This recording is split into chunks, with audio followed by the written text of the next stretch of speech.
Olá, pessoal!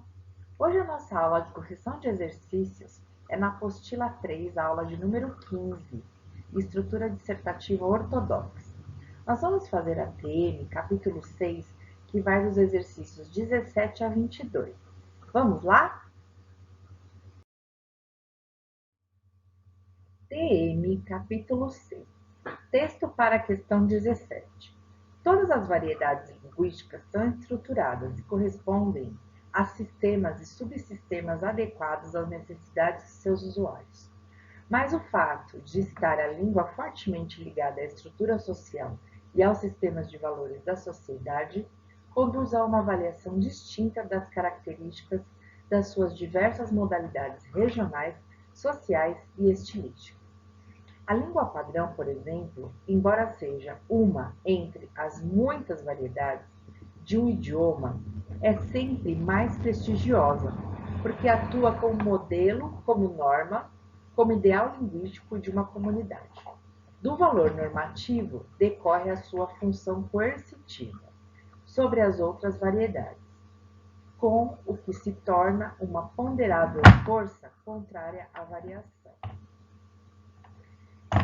17. Considere as seguintes afirmações sobre os 4 períodos que compõem o texto. 1. Tendo em vista as relações de sentido construídas no texto, o primeiro período estabelece uma causa cuja consequência aparece no segundo período. 2. O uso de orações subordinadas, tal como ocorre no terceiro período, é muito comum em textos dissertativos. 3. Por formarem um parágrafo tipicamente dissertativo, os 4 períodos se organizam em uma sequência constituída de introdução, desenvolvimento e conclusão. 4. O procedimento argumentativo do texto é dedutivo, isto é, vai do geral para o particular. Está correto apenas o que se afirma na questão 2, na 3 e na 4. Ou seja, a alternativa correta é a E. Texto para questões 18 e 19. Mas a diferença mais essencial entre o palco e os 3 veículos de natureza mecânica reside em outro ponto. A câmera e o microfone são extensões do diretor, de seus olhos e ouvidos, permitindo-lhe escolher seu ponto de vista ou seu ângulo de audição, e transportar para eles a plateia por meio de variações de planos, que podem englobar toda uma cena ou fechar-se sobre um único ponto, ou cortando, segundo sua vontade, de um local para o outro. Se um personagem está olhando para a mão de outro, o diretor pode forçar o público a olhá-la também, cortando para um close-up da mesma. Nos veículos mecânicos, o poder do diretor sobre o ponto de vista da plateia é total.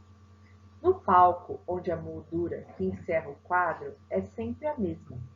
Cada integrante individual da plateia tem a liberdade de olhar para aquela mão ou para qualquer outro lugar. Na verdade, no teatro, cada membro da plateia escolhe seus próprios ângulos de câmera e, desse modo, executa pessoalmente o trabalho que o diretor avoca para si no cinema e na televisão, bem como mutatis mutandis no rádio.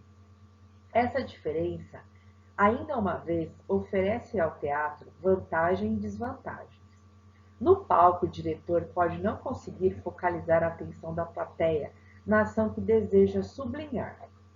No cinema, isso jamais pode acontecer. Por outro lado, a complexa e sutil orquestração de uma cena que envolve muitos personagens, uma característica de Chekhov no teatro, torna-se incomparavelmente mais difícil no cinema e na televisão. A sensação de complexidade, de que há mais coisas acontecendo naquele momento do que pode ser apreendido com um único olhar. A riqueza de um trincado contraponto de contrastes humanos será inevitavelmente reduzida em um veículo que nitidamente guia o olho do espectador. ao invés de permitir que ele caminhe livremente pela cena. Questão 18. No palco, o diretor pode não conseguir focalizar a atenção da plateia na ação que deseja sublinhar. No teatro, isso jamais pode acontecer. Sempre levando em consideração todo o contexto, assinale a alternativa que encerra o mesmo argumento presente nas frases que constituem o período acima. Alternativa C. No teatro, a atenção da plateia nem sempre vai para onde o diretor deseja. No cinema, o foco da atenção é sempre previamente escolhido pelo diretor.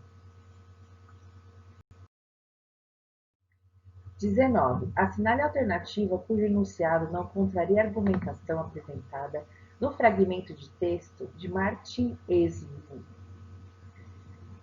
A alternativa correta é a E. As diferenças de recursos técnicos específicos e de forma de apresentação podem implicar vantagens ou desvantagens ao teatro em relação ao cinema. Texto para a questão 20. As condições de bem-estar e de comodidade nos grandes centros urbanos são reconhecidamente precárias por causa, sobretudo, da densa concentração de habitantes no espaço que não foi planejado para alojá-los. Com isso, praticamente todos os polos das estruturas urbanas ficam afetados. O trânsito é lento, os transportes coletivos insuficientes, os estabelecimentos e prestações de serviços ineficazes. Um exemplo disso é São Paulo, às 7 da noite. O trânsito caminha lento e nervoso. Nas ruas, pedestres apressados se atropelam. Nos bares, bocas cansadas conversam, mastigam e bebem em volta de mesas. Luzes e tons pálidos incidem sobre o cinza dos prédios. De repente, uma escuridão total cai sobre todos como uma espessa lona opaca de um grande cerco. Os veículos acendem os faróis altos, insuficientes para substituir a iluminação anterior. Em pouco tempo, as ruas ficam desertas, o medo paira no ar. 20. Com base nos acontecimentos sobre o tema, é correto afirmar que o texto é predominantemente. Alternativa C. Dissertativo, pois expõe ideias gerais, seguidas da apresentação de argumentos que as comprovam. Texto para as questões 21 e 22. Além de parecer não ter rotação, a Terra parece também estar imóvel no meio dos céus. Ptolomeu dá argumentos astronômicos de tentar mostrar isso. Para entender esses argumentos, é necessário lembrar que na antiguidade imaginava-se que todas as estrelas, mas não os planetas, estavam distribuídas sobre uma superfície esférica, cujo raio não parecia ser muito superior à distância da Terra aos planetas. Suponhamos agora que a Terra esteja no centro da esfera das estrelas. Nesse caso, o céu visível à noite deve abranger, de cada vez, exatamente a metade da esfera das estrelas. E assim parece realmente ocorrer. Em qualquer noite, de horizonte a horizonte, é possível contemplar a cada instante a metade do zodíaco. Se, no entanto, a Terra estivesse longe do centro da esfera estrelar, então o campo de visão à noite não seria, em geral, a metade da esfera. Algumas vezes poderiam ver mais da metade, outras vezes poderíamos ver menos da metade do zodíaco, de horizonte a horizonte. Portanto, a evidência astronômica parece indicar que a Terra está no centro da esfera das estrelas, e se ela está sempre nesse centro, ela não se move em relação às estrelas. 21. O terceiro período, para entender esses, da Terra aos planetas, apresenta no texto. A resposta correta é a B, o pressuposto da teoria de Ptolomeu. 22. Expressões que no texto denunciam subjetividade na apresentação dos fatos são. Resposta D. Tentar mostrar, suponhamos e parece realmente ocorrer. texto para questões 23 a 26. Navegava Alexandre uma poderosa armada pelo mar Eritreu, a conquista à Índia. E como se fosse trazido à sua presença um pirata que por ali andava roubando os pecadores, repreendeu muito Alexandre de andar em tal mau ofício. Porém ele, que não era medroso nem lerdo, respondeu assim: Basta, senhor, que eu, porque roubo em uma barca, sou ladrão, e vós, porque roubais em uma armada, sois imperador? Assim é, o roubar pouco é culpa, o roubar muito é grandeza, o roubar com pouco poder faz os piratas, o roubar com muito, os Alexandres. 23. O sermão do bom ladrão é um dos mais célebres sermões do padre jesuíta Antônio Vieira e foi pregado pela primeira vez na Igreja da Misericórdia de Lisboa em 1655. Com base no texto, responda a passagem que vai de navegava Alexandre até sois imperador. É predominantemente descritiva, narrativa ou dissertativa. Por quê? Ela é narrativa, já que há um imperador que conta a história do encontro entre Alexandre e um pirata. O excerto contém as seguintes características típicas desse tipo de texto: a progressão temporal entre enunciados, sucessão de acontecimentos e transformações narrativas. 24. Transcreva o período do texto que melhor traduza a visão de mundo do enunciador e configure a conclusão do texto. O roubar pouco é culpa, o roubar muito é grandeza. O roubar com pouco poder faz os piratas. O roubar com muito, os Alexandres.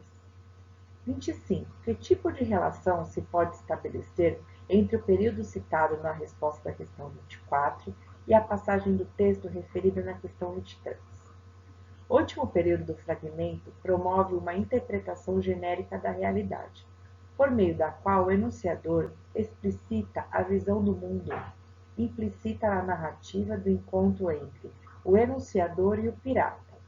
Assim, a passagem narrativa do fragmento funciona como um exemplo concreto e particular, a partir do qual se extrai uma visão de mundo mais ampla. 26. Escreva um parágrafo dissertativo discutindo a atualidade do sermão do bom ladrão. Muito obrigada por participarem dessa correção de exercícios. Nos vemos então na nossa próxima videoaula. Um grande abraço e até!